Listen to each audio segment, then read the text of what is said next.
join one another in sharing our ideas, our thoughts, our interests, our efforts of what we want this city to be, and that takes a great deal of commitment. So thank you for all being here. We are going to work together as a city. We do know that there are pieces of our city that are not united, and we do want to be a community of unity. And in order to do that, we've got to talk about some tough subjects. We've got to embrace one another, and we've got to make sure that, most importantly, we listen and hear each other. So the purpose of government, there's a perception that we're here to run like a business. We are a government. We are not a business. We are here to make sure that we are fiscally responsible, but we provide critical services to the citizens, but we do not do that for a profit. We also have been heard that we are wasteful and full of fraud.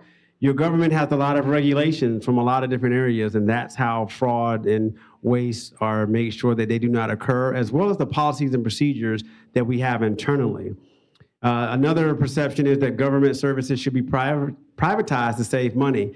There's a balance there that we want you to make sure that you recognize, that if we do privatize services, there's a trade-off, whether it's from the quality of service, whether it's the cost, so there should be a balance, but there should always be an exploration of what we are doing, how we can do it better. That means looking at our expenses and our choices, and privatization of them is certainly an option as well. There's a lack of transparency in local government as a perception. Government budgets are developed and adopted through a series of budget meetings, one of which you are in right now. Our salaries are public information, as well as our expenditures are on our website. So the information that we have to give to you for your budget can easily be found. We always want to make sure you know where those different resources of information are located. Our taxable value in 2021, this slide shows you how different we are compared to cities that you may be very well aware of in our area. The bar on the left shows the city of Northport. We have a nearly $6 billion tax value at 78,000 people. We actually also know that the city of Longboat Key has 7,000 people, a tenth of our population, but yet they have $6.4 billion in taxable value. You can see that the city of Sarasota is at $12.4 billion in taxable value and 57,000 people. And also Venice and Punta Gorda are on there as well. The purpose of this slide is to show you that even though we have a large population, our taxable value is not as high as some of those around us. And that's just based on our breakdown of how much money we have in the city. When you look at our per capita estimate that's based on our millage rate, you can see that the bar on the left is $280, and it shows how small we are in compared to the other cities around us. The reason why that bar is so small is because we actually have a lot more people than the other jurisdictions. We are the largest city in size and population in Sarasota County, and that right there reflects that statistic. You hear that beeping? Where's that beeping? Something's beeping. I'm sorry. Something is beeping up here, and it's. I'll try to pinpoint. It's driving me crazy. Sorry. All right. We'll find it and get rid of it. Say that again, sir. You said 200 million? How do you get the $200 million budget? $280 All right. Finance, you want to answer that question? How we get the $200 million budget with $280 per capita budget? The per capita budget, as it talks about assessments, but we can actually see if there's a clear answer for that. If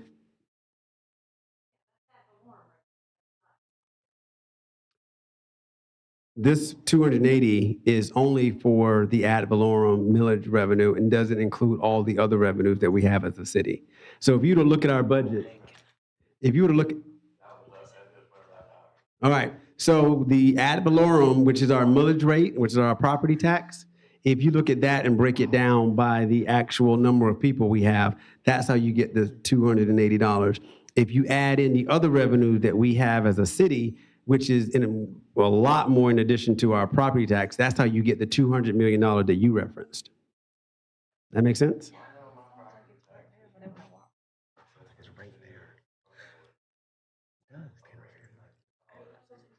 All right, we're gonna get into your property tax bill, so. Oh, hold on, we're gonna get there. Wait for it. We see where you're going. So right here, here's the sample Northport tax bill, where it shows that at the top, you can see the millage rate has been constant for the last 2 years at 3.7667. So if we keep that tax rate constant, your tax bill, if your home was $163,000 in value in '22, it's going to go up from $593 to $616. And that's based on your property value going up. Your property value going up is based on people who want to actually be here where your home is located. And our job is to provide a quality of life that will let us take the benefits of your property value going up. No one wants to be somewhere where their property value is going down, because that could be an indication of high crime or other negative things that are in a community that we don't want here in the city of Northport. All right. And we're gonna come back to some more about that, about the breakdown of the dollar. Oh, go right ahead, sir. Go right ahead. Were you here in 2007? Was I here? No, I was not here in 2007. 2007, there was a 50% drop in valuation. There were vacant houses all over the place that were half built. The city had to drop the millage rate because, first of all, there wasn't anybody here to pay it. Right. Unfortunately, I'm listening, sir. I'm going to find a chart for you. Keep going. Go ahead. Keep going. Okay. And we are looking at the same thing now. You've got builders that are overbuilding. You've got stagflation. It's going to catch up to what's happening. The interest rates are going up. By the end of the year, it'll probably be 8 or 9% interest on a mortgage. And you can see it. Anybody that looks at their television at night, has any stock in the stock market, can see what's happening now. Mm-hmm. You are spending at today's pace of what you're collecting today. Next year, you may not be collecting this. The year after that, I know you won't be collecting. Isn't it time to kind of curtail the budget a little bit, try to bring it down within reason? So maybe there's a surplus. Maybe you can start cutting taxes a little bit now, a little bit more next year, a little bit more the year after, to get things in line with the real economy. The fact that people are paying $350,000 for a $150,000 house, it's crazy. And I sold real estate for 20 years. Right. And I can't understand the market other than people think it's a great place to live in Florida till they're here through the summer, till they're here through love bug season, till they have an alligator turn up in their backyard. Then maybe it's not such a good place to live for people that move down here from up north. And it happens every 10 years. It's on a cycle. It's like clockwork in Florida. You've got a boom bust cycle in Florida. 10 years ago, we had a bust cycle. Now we're in a boom cycle. In 1989, it was a bust cycle. Mm-hmm. And if you own property down here, you saw your property values plummet. It scares me that we're going to go into 2020, maybe not 23, but 2024, with a $600 million budget is what you have here now. Our budget is only 200 million. Somewhere on here it says 600,000 in collection, or 600 million in collection. Maybe I'm reading that wrong. But, oh, okay. If we're collecting $600 million, we're going to be very happy. 2000 certified is 301,501,880. Is that correct? I have no idea what you're reading from, sir. Okay, I'm reading off the taxable valuations. Oh, taxable value. Oh, Yeah. the taxable value. Taxable value. Yes. And okay. that's what you're basing the collections, your collections for your millage rate on, correct? Our millage rate is based on the values of our homes. Okay. And historically, it's gone up 10% a year since 2015, which was actually probably the first year that we came out of the recession. The other is. Mm-hmm. Mm-hmm. So I would expect that to happen. Now, if we collect 10%, or this actually went up 12% between 2010 and, or I'm sorry, 2020 and 2021. Okay. I expect 2021 to 2022 to be at least 10%, possibly 15 or 20% higher. Am I correct in assuming that? I mean, I don't see Yeah, I can't get into the economic outlook that far and say that with any accuracy that we would be going up or down in those areas. But- What I can tell you is how we are handling the current situation Okay. now and looking forward down the road for our next year and what we expect and how that applies to your tax rate, Well, let me which is ask where I you a thought you were question. going in the Let me beginning. ask you a few questions about this year. Go right ahead. Okay, this year you hired 34 new people. Is that correct? It sounds correct. I won't disagree. I've got the figures here. Okay. I can tell you what they are. Do you expect, and some of these people, I don't understand what they're doing, an environmental crimes officer, Yes. more code enforcement people, Yep. tree trimming, Yep. but 34 people you hired, do you expect to hire that many more next year? Maybe. Okay, for what reason? Our city is growing. Is it? It is. You can look out to the west of us and see Welland Park growing. That's Okay. a big part of our city. Well, Park may or may not be here. And I was told when I came, when they raised the millage rate 33%, and I believe it was 2016. I'm not sure it raised 33%. I think it was Close to actually like Yeah, it was more than 19%. that. I can It- tell it you was- my taxes went up. Yes, I understand, but Not the ad valorem rate, the millage rates went up. Some of the appraisals didn't go up that much because people are on okay, Save Our Homes addendum, so. okay, But anyway, they went up considerably that year. right. And we were told that was when they were bringing Welland Park online. They needed 7 new officers for there, and they needed this for that. And, when this comes to pass, it's going to lower your tax rates. Our tax rates haven't been lowered since then.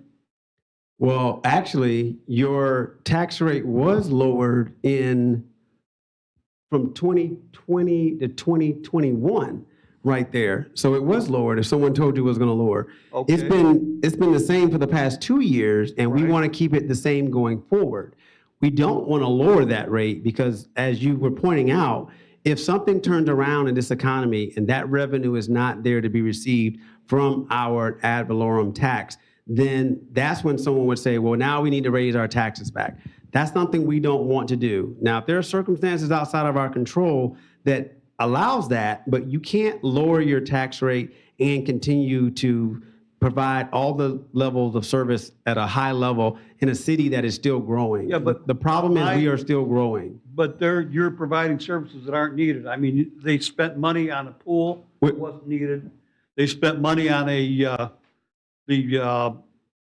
hot springs that should have been turned over to the state. Okay, we're going to come back. We're going to jump back to the slide, and we're going to come back to some of those things that you just pointed Okay. out. But right now, I brought up the slide that you said when you talked about the tax decrease going down. Okay, now does that factor in the increase in property values? The tax rate in 2005? Tax rate, but the collections have gone up, correct? From 2005?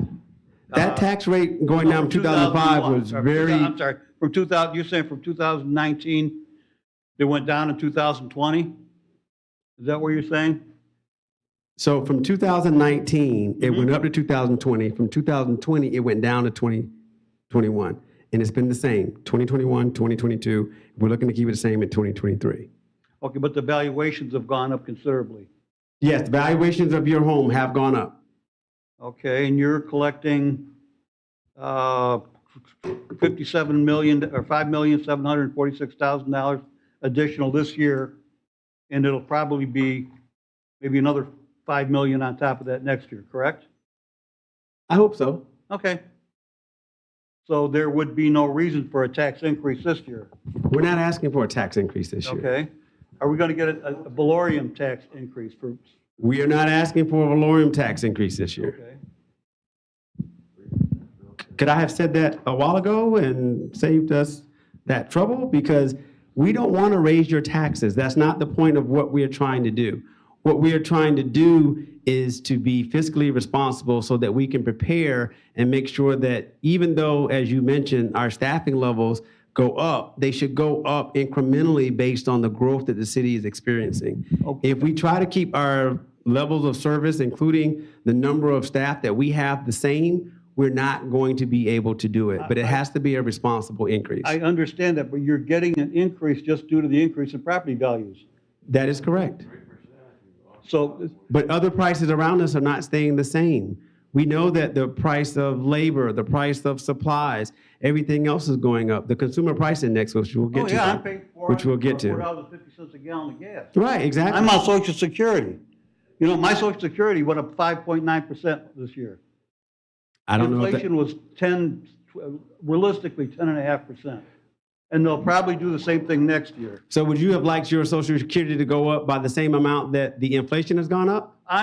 Everybody's claiming that they need $15 an hour to live on. So do we need to raise our taxes by that same consumer price index increase? If you want, why would you do that? It doesn't make any sense. Let me get to some more numbers in here, sir, and I'll tell you where I'm going with this. All right, so let me keep going. Thank you, everyone, for listening, for the question. I hope they were able to hear that online. But the budget cycle, we'll talk through this, and I'll sort of get through this and get to some of your points and answer some more of your questions, and we can have some more discussion. This slide here really tells you about the budget cycle, where we're at and where we're going. We're actually in the process now of making sure, thank you, Ms. Phelan, making sure that we actually get the information in from our departments. We're going to scrub through those numbers some more. We're going to share it with our elected leadership, and then we're going to bring some information in front of them in one-on-ones and some workshops, and then we'll bring more information publicly so that you can see where we're aligning our strategic priorities with the actual budget decisions that we're making. And I lost my clicker. Sorry about that. All right.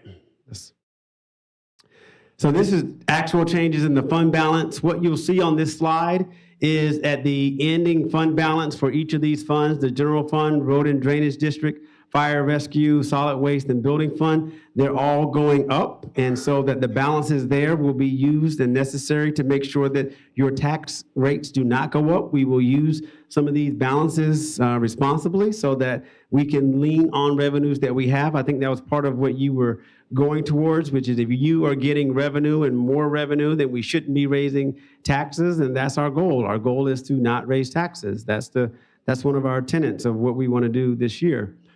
When you look at the fiscal year 22 fund balance, you'll see that the general fund, the projected available balance, $7.3 million. The road and drainage, 6.1, fire, 1.7.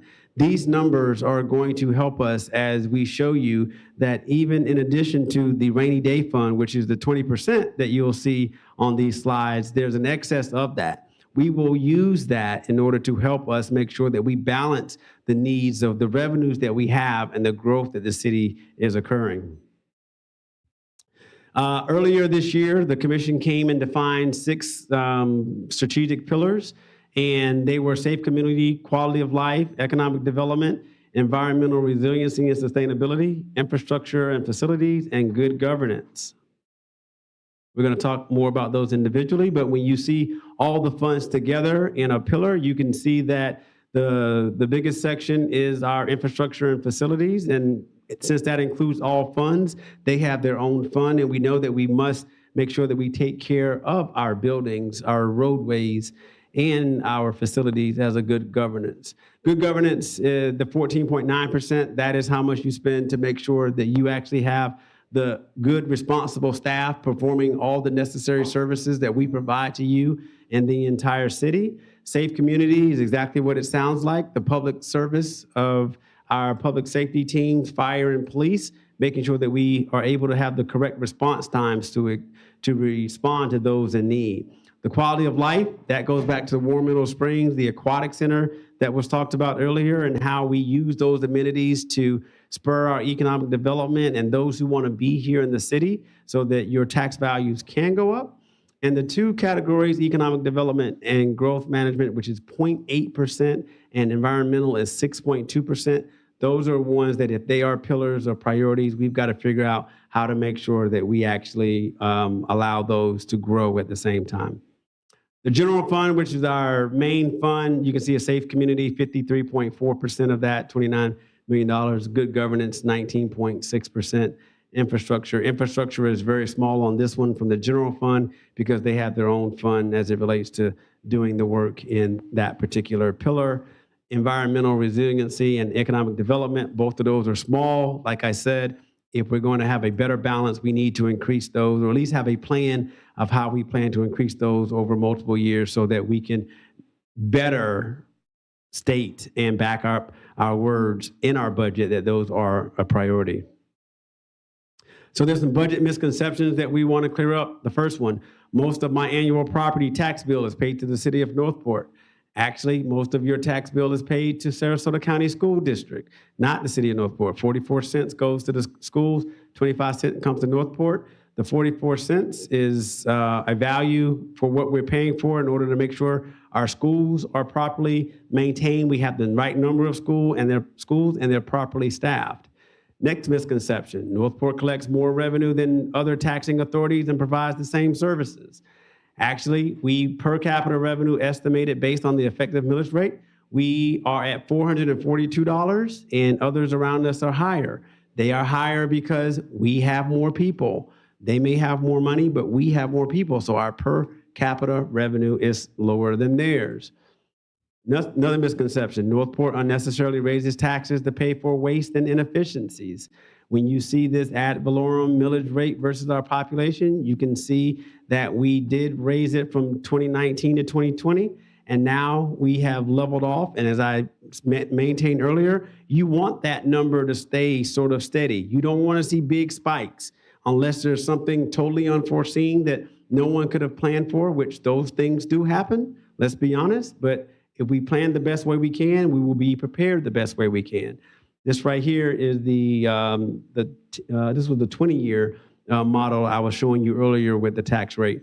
Once it dropped down, I think we were talking about that in 2006 or 2007, it's never got back up to that rate. And right now, nor does it need to be back up at that rate. And with the addition of the population of our city growing, as well as making sure that we diversify our tax base through commercial opportunities, that's how we keep the millage rate down for our citizens.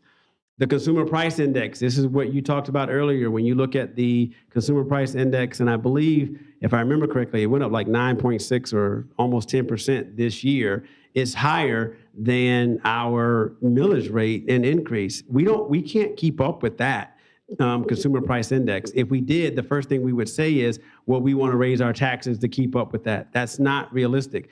The benefit of having a fiscally responsible team, which has gotten you to this point, is saying that those balances in those funds that we saw earlier are going to be there to offset some of that need. It doesn't mean the need isn't there. It means that we have another plan to pay for it without raising your taxes. The taxes in Northport are higher than comparable government entities. We look at and we saw some of the entities around us and their values. When you really look at an entity around us and how we compare to them in size and population, the cities of Palm Coast, Homestead, Coconut Creek, Bradenton, Fort Myers, and Sunrise are ones that we say are comparable to Northport. Northport is large in size. We are large in population. You saw the big differences when we compared them to Venice and Longboat Key and some of the others. And this chart right here, you'll say it again?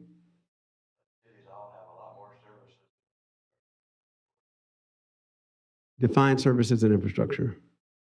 Water, sewer. We don't have city water and city sewer? We have 40% of the population, 50% of the population.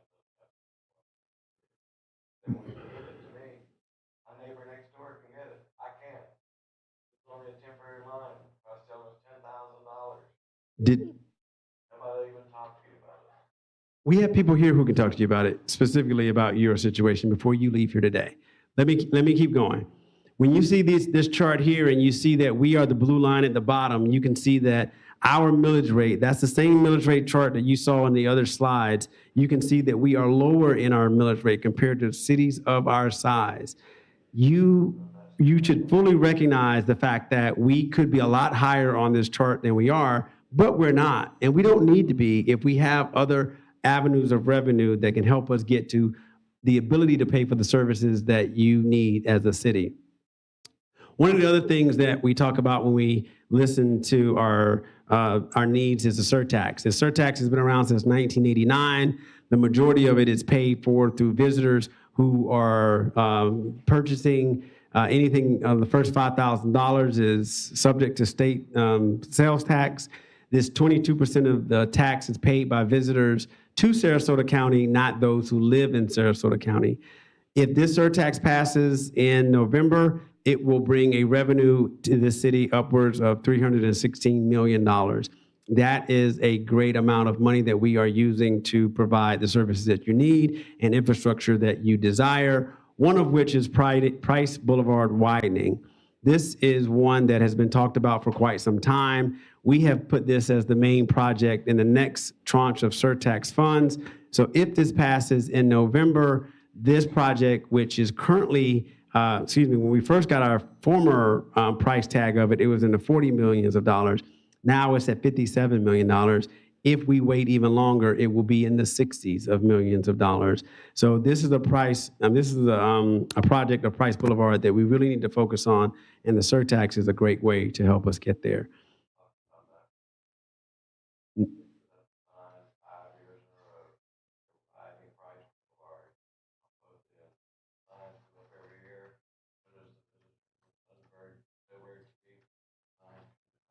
Well, our signs are still up, and I can.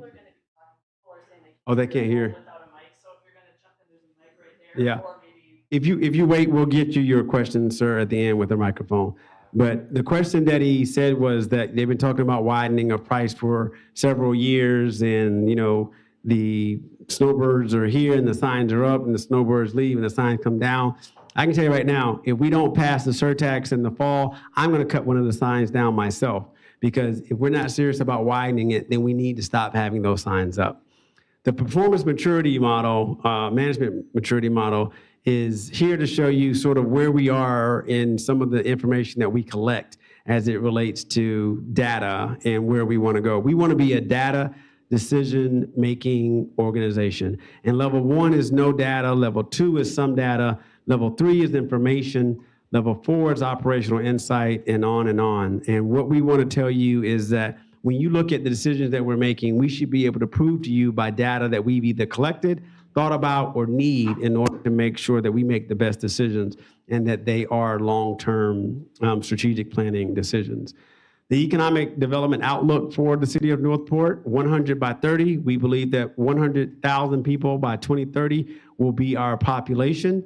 We know that we have 78,000 right now. Our median age is 46 years old, and our unemployment rate is relatively low. The reason why our unemployment rate is low is because we provide a lot of the actual job filling of the jobs throughout the county.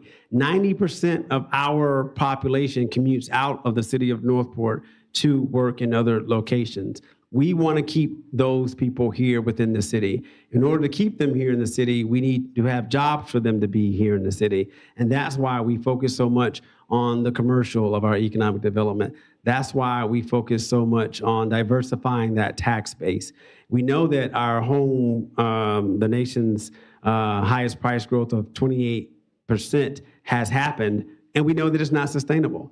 But in order for us to still have other revenues to offset that, we need people here. We need them to work here. We need them to stay here. That's the point of that slide. The Northport aquatic facilities, we talked about this a little bit earlier. Warm Mineral Springs, if you look at what it did financially for fiscal year 20 to 21, it made $893,000, that column right there in the middle of the screen, upward middle. The Aquatic Center lost $340,000. The Aquatic Center is not a facility that is designed to make money. It is designed to improve the quality of life so that we can bring people to this area, to our city, for other reasons. The Warm Mineral Springs is undergoing a renovation right now to make it even better than what it currently is. The Aquatic Center, even though it lost $340,000, the other intangibles and other impacts it brings to our city makes it a well worthwhile of a center for Northport. It doesn't have to make money itself in order for it to be valuable to us. We need it to be an amenity that improves the quality of life for those who are here in our city. The first half year comparison shows all positive information as it relates to the Aquatic Center and Warm Mineral Springs. Both of the numbers are up as it relates to revenue and visitors. We also want to point out that there was a 49% increase year over year for spring break attendance. So this is a better year for there not to be as many COVID restrictions currently. You can tell the results in what our people in our city are doing by coming out to our venues. The Northport Utilities, recent investments. This is another way of saying that we are investing in the services that are needed within our area. The Southwest Water Reclamation Facility, looping water lines for improved water quality, the ongoing lift station rehab, and the elimination of inflow and infiltration into the sewer system. Some upcoming investments that we wanted to talk about are the AMI, the Advanced Metering Infrastructure, the water and wastewater expansion to Toledo Blade and I-75, as well as a water treatment park in Welland Park, and a new expanded utility operations. These are all investments in our utilities that have to match our level of growth. The Municipal Water and Sewer Master Plan, utilities developed a long-term master plan for the city water and wastewater services. The first area identified is the Blue Ridge Southwood area, which is currently under design for city water and sewer. This is a project and something we've just spoken about with our elected officials. We are moving forward. It is a citywide issue, and we're going to take care of it as fast as we can, but we know the importance of it, not only from a utility standpoint, but from an environmental standpoint as well. What do we want you to do? Like, how can you help? One, you can get involved by taking the budget tool that's online right now. It'll be online until this Friday, May 13th. You take $100, you tell us where you would put it. That'll generate a report. We'll use that report with our elected officials, and then we'll see how your decision-making can help influence our final decisions for the budget. We know that we have 6 pillars. It won't be easy to allocate $100 to all 6 of those pillars because there are priorities and there will be choices, but we invite you to do so. We also invite you to join an advisory board. I think that that's a great way to actually make sure that your voice is heard. We have a lot of vacancies right now. We have vacancies because, people do term in and out of those particular boards, but we need people to get involved. We need people who have ideas, who have opinions, to get involved with help how we actually operate our different services within the city. It would be great to hear from you. And this is actually the final one of our community input budget sessions in the format that we've just had. So we feel like we've given a lot of information. We feel like we provided a lot of opportunity for inclusion.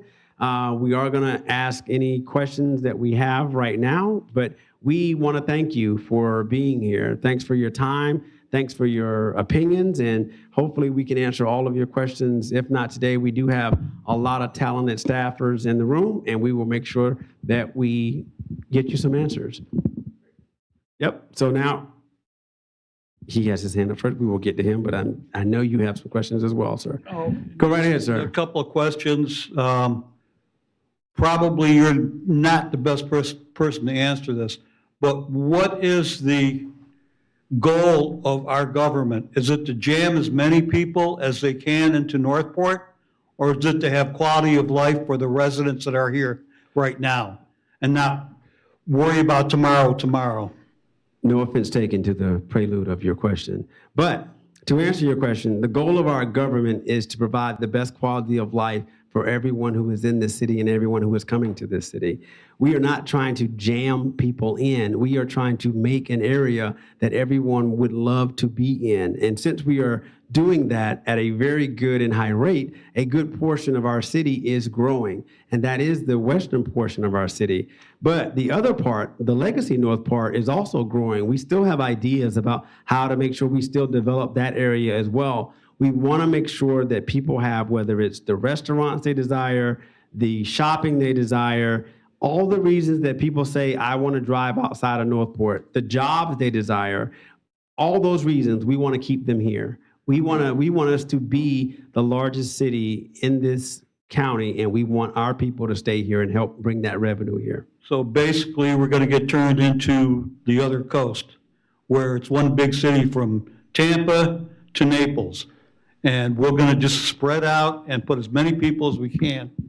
When I moved here, there was very few multifamily homes here. Right. Now I see multifamily apartment buildings, condominiums everywhere. They've rezoned single-family lots to allow multifamily apartment buildings. Now, apartment resident doesn't pay the taxes that a single-family home pays, and the owner doesn't pay depending, as much per capita as a single-family home.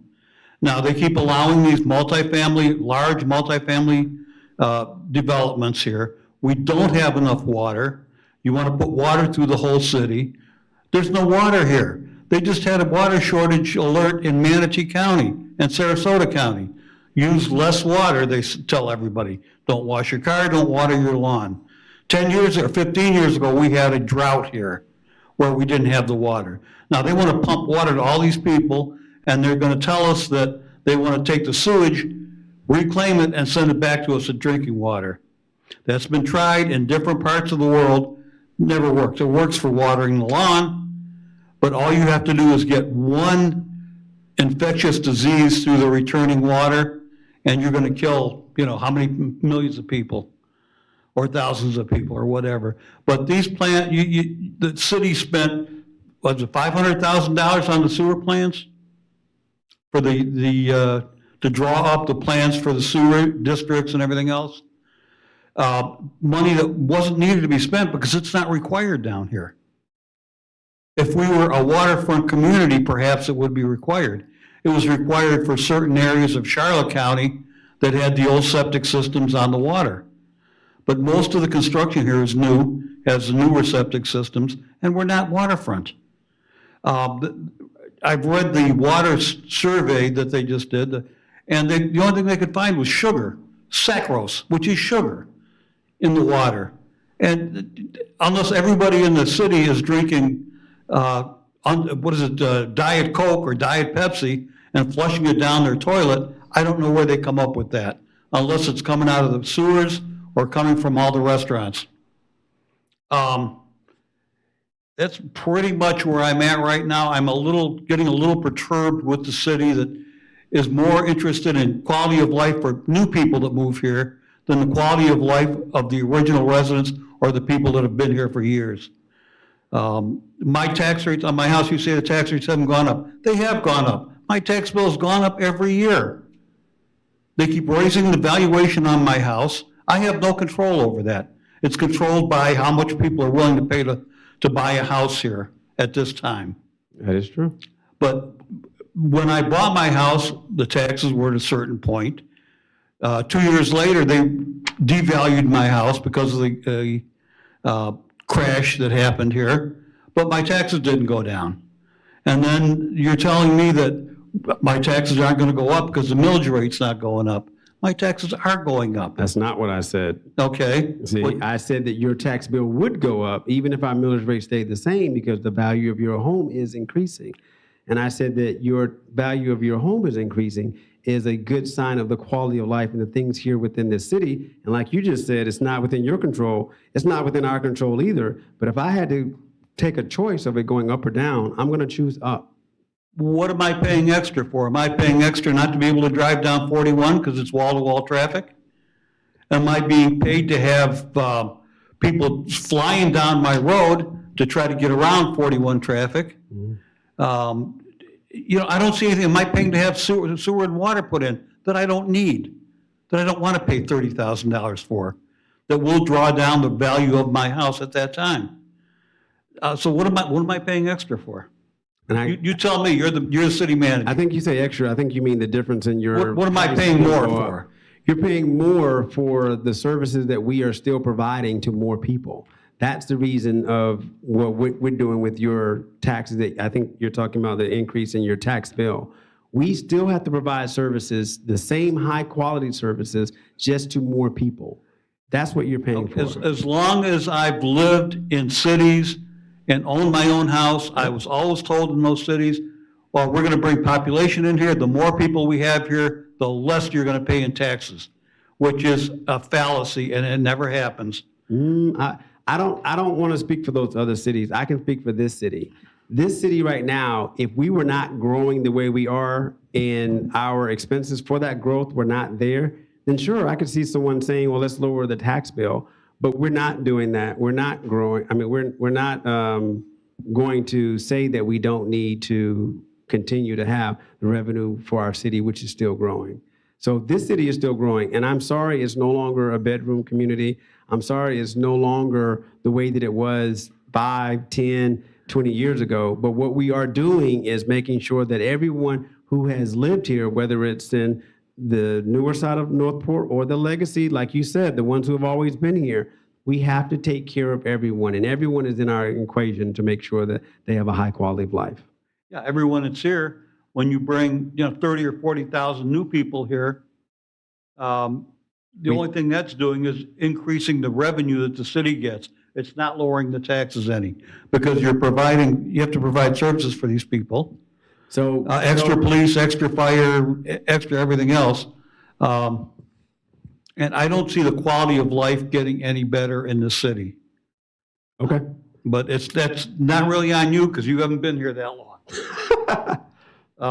I still think I'm somewhat responsible, but Well, maybe after 3 or 4 years when you've lived here, you'll see what I'm talking about, and you try to get down 41 to go to that favorite restaurant of yours down there. And it takes you 25 minutes to drive 5 miles to get to your restaurant. right. Or if you have to go to work in the morning, you get on I-75 and you're stuck for an hour or 2 hours trying to get to Sarasota or Fort Myers or wherever somebody happens to work.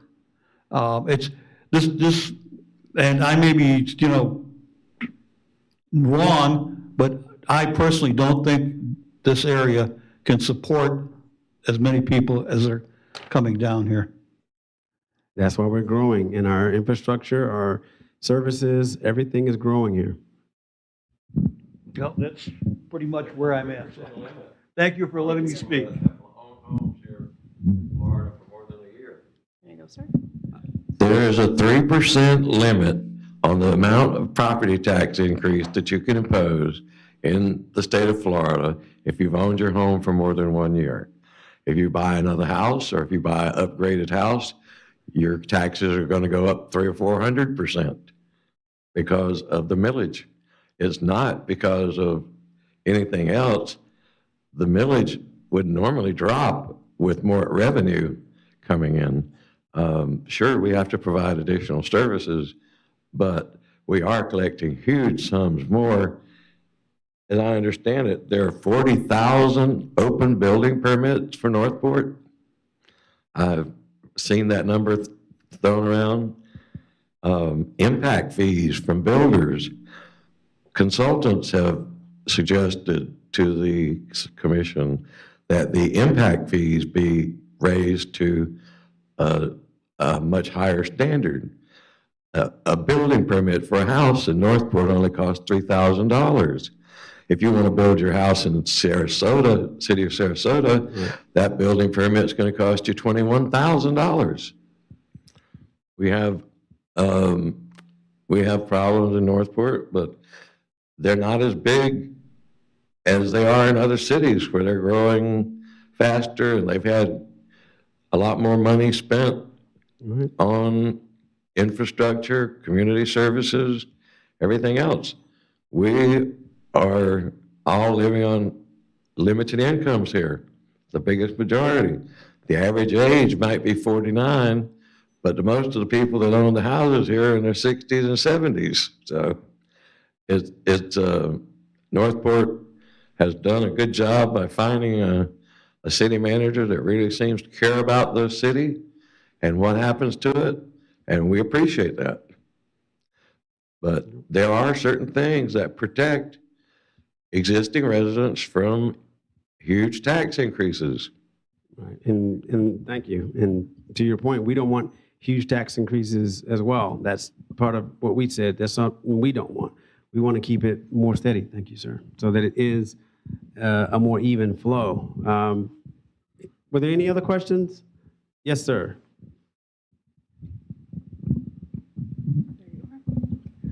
Yeah, gentleman from up front mentioned impact fees. Could you describe a little bit about, what they are, how they're determined, and how much money you've gotten in the past and what you're projecting for the future?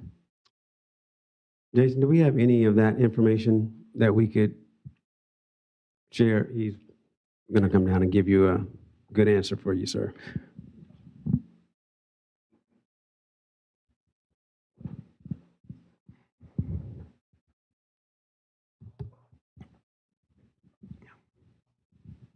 Good evening. I'm Jason Yarborough, Assistant City Manager. So impact fees are related to growth. They pay for additional capacity. They're usually infrastructure related. You can't use them to pay for salaries. You can't use them to keep the lights on. But they're the nexus, or the legal and court cases, and also now by recent actions by the Florida legislature, impact fees are all more or less related to growth-related expenses for infrastructure, making roads wider, making improvements to traffic intersections, paying for additional water plants, sewer plants, building bigger parks, buying parkland and improving parks. So we have general government impact fees, park and rec impact fees, police and fire impact fees, transportation impact fees, which we're in the process now of changing over to something called mobility impact fees, which will have the ability to do more than just roads. And then on the water and sewer side, we have connection charges and that kind of thing. It's similar to impact fee, but not necessarily the same. So those are what they can be used for. As far as, I mean, we generate, at the current building level, we generate tens of millions of dollars worth of impact fees a year. But infrastructure is more expensive. For example, water control structures have increased by 30 to 40%. So we have 40 to 60, Julie, we have about 60 water control structures around? Yeah. So those assets are, 40, 50, 60 years old. And they're much more expensive to repair and to maintain. You can't use impact fees to pay for maintenance and that kind of thing. But road construction has gone 30, 40% increase. So those are some of the things. And we're constantly looking at monitoring our impact fees to make sure that they keep up with the cost of providing those infrastructures as people move into our area. Well, how are they calculated? I think I recall reading the report, and I could be wrong with the percentages, that you're charging 50% of what you could charge on impact fees. Is that correct? We have in the past. We recently increased them to 100%, and then unfortunately the state up in Tallahassee took action that reverted them back basically to 75%. We're right now doing kind of I guess you call it a justification study that the new state law on impact fees allows, and that will give us justification for raising them up probably where they need to be. At least it'll give the justification to the city commission. If they choose to do that, then that will be a policy decision they make. How much do we collect for impact fees on a new house? Elena. No, it's way more than that. It's more like $13,000 to $15,000. Yeah, it's about $13,000 to $15,000 in that general range, depending. Yeah. So that's some of the. It's a tool. It's not the only tool, but it is a tool in the toolbox to help us deal with the growth. We have a build-out population of about 250,000 people. We have over 40,000 pre-platted lots. In the state of Florida, we have a lot of property rights, and they're becoming more and more through action by the Tallahassee. They're becoming more and more set in stone. So those are some of the things, some of the challenges that the city has to deal with. Is those 40,000 pre-platted lots are very difficult to plan infrastructure around versus a typical new subdivision, which is you can do it more methodically, you can do it more intelligently. Long time ago. Long time ago. Yeah. And actually, general development in Atlantic weren't as too far off. They platted a lot of what they platted was individual. Later, neighborhoods. And each neighborhood Okay, had I'll a small bring it right back commercial to you. area. For, say, for a grocery store, supermarket, or whatever. They did not plat for these large developments, these large gated communities. They weren't in the original plat plans. That's why you have 40,000 single-family Yeah, lots. the only problem is they didn't put the infrastructure in. Well, they didn't, but they continued, they started. Thank you. I'm gonna, because some areas, I live probably 500 feet from Charlotte County's water system, but I'm in Sarasota County. Where they put the water system and the sewer systems, very strange. They had an area in Charlotte County that they put water and sewer in, there wasn't a single house there. Off of, it probably is now, but off of Gasparilla Road. But it was a nice concept, and I kind of wish they would have stayed, we would have stayed close to that concept. Because you see what's happening in Charlotte County with the mall, that's, 3 years from now, it's going to be nobody will be there. That will be a housing development. But Thank you, sir. Any more questions? Oh, you have a question, sir? There we go. Yeah, on previous presentations, you've indicated that Northport has a lot of funding requirements for infrastructure build out. And we mentioned Price Boulevard, we've got sewer and water, and if I recall, hasn't received the emphasis in the past that it perhaps should have. So what in the next year's budget and the next year's budget is going to be done to try and make up for that deficiency of funding for the needs that we currently have and will have in the future?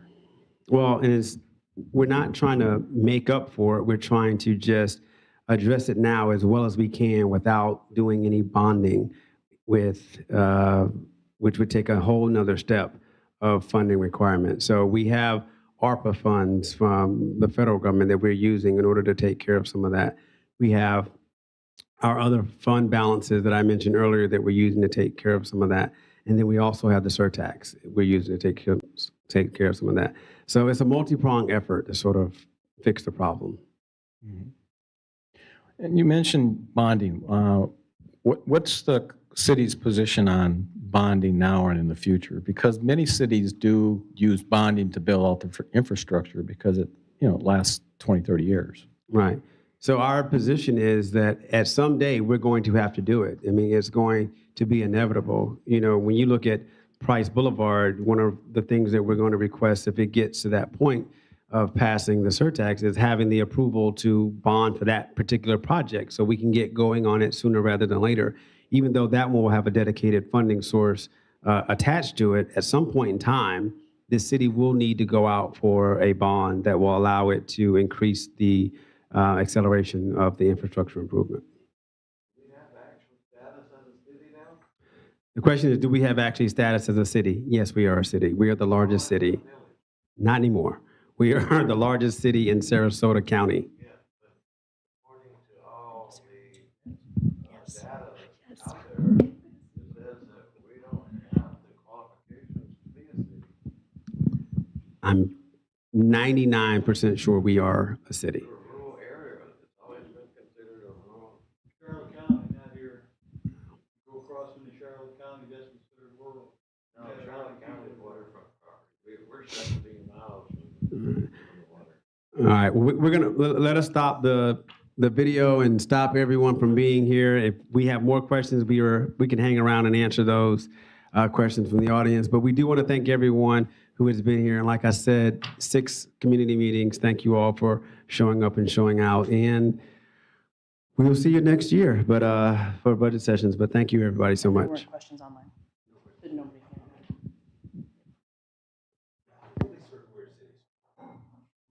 We may have